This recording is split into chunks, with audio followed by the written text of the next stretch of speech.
Elesterin göz aldımda tartıldı.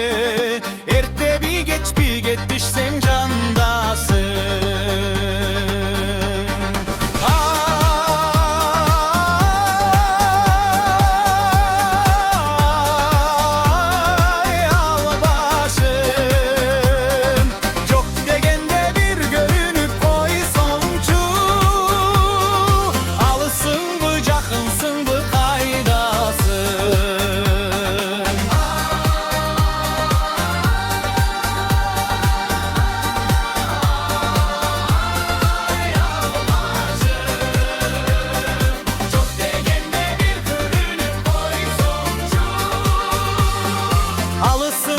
Yakınsın bu kaydasın.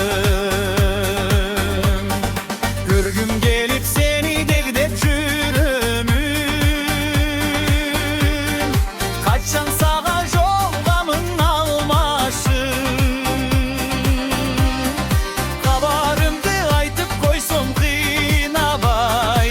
Kayran cürük kaygı tartıp kalmasın.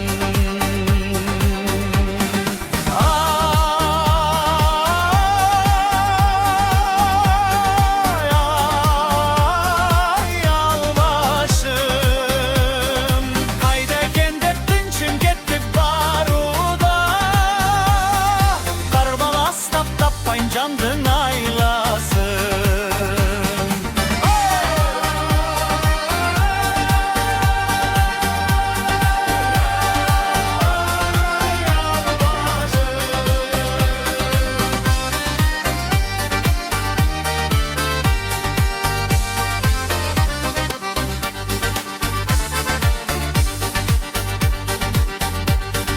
Ençin bolsun emgek canama haber. Başta bassam turmuş bardasın. Elgecaksın senin degiş degen. Emne deymin başka söz yok almaşım. Ay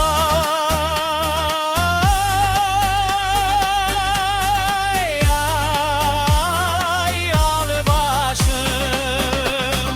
Cark dep dayım canga süyküme. Yazgı güldü cakşına kaycayın.